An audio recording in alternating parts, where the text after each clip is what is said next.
So I heard this anime is being crowned as the next big thing and possibly better than all the sequels coming out. But I took a look at the cover and synopsis and all my radars told me that this was DD mega doo-doo, so I watched it. Thoughts? Verdict? This is basically Demon Slayer but with an art style that isn't reliant on particles and Kappa transitions. The writing is simple and pretty generic but so far okay nonetheless. And before the discourse starts, no guys, just because being a hero is a punishment doesn't make it that subversive or different. It's still heavily robbed from most manhwa and it being a gritty revenge power fantasy about a smegma male guy shunned by society, fit with a fake accusation and all. Actually, that's from a light novel. I mean, it's all the same dog shit dopamine fest anyways. The reason I mentioned Demon Slayer is because it's also carried by animation. Luckily for me, it is carried by animation that is much more up my alley, where Demon Slayer is this shiny CGI and digital effects heavy production. Sentenced to be a Hero is much more gritty, heavy, and grounded. I'm a big fan of the forest the first episode takes place in. I'm also a fan of the frog monsters writhing around on the floor in between hops. That was the actual highlight of the show for me. Yo, not to be a tourist or anything guys, but when the little girl that's actually a goddess weapon showed up with all the epic orchestral music, I kind of farted. You know how many shows that have the little girl who is old or whatever trope are actually good? Maybe like one. So it's not that it's necessarily a bad trope, it's just never an any good story, and I think that's for a reason. The naming convention also makes me angry. This whole story reads like a bad Shinibu monologue from a fucking anime character. It's insane this was chosen for such a high budget production when even the big shonen don't get that. Xylo Forbats, you're fucking with me, right? Do I think it lives up to the hype? Fuck no it doesn't, but it's somewhat entertaining.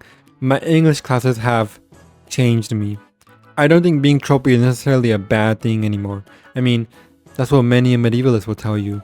The only problem I have is that being tropey isn't modern writing. It's fucking 12th century. It's old. Do something new, like something avant-garde that doesn't make any fucking sense, like modern art.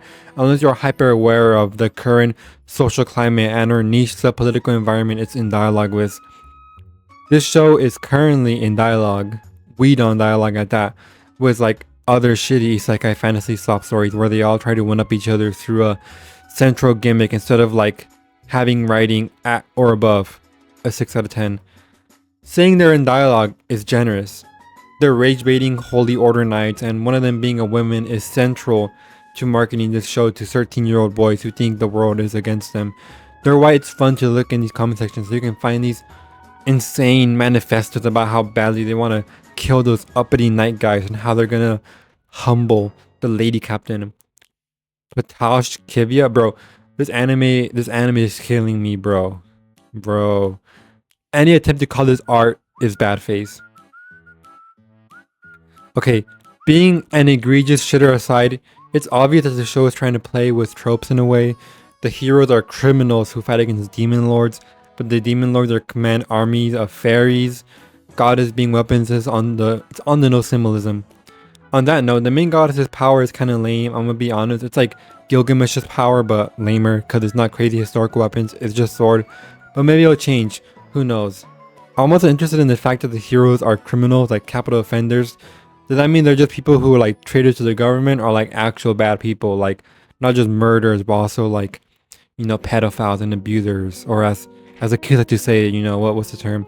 Are they Diddy bloods? You know, I think having stuff like that would be too mature for this type of story. So honestly, I doubt it, but I'd be very surprised. The main guy's constant reluctance and jadedness juxtaposed against his heroic nature is cute, but very corny.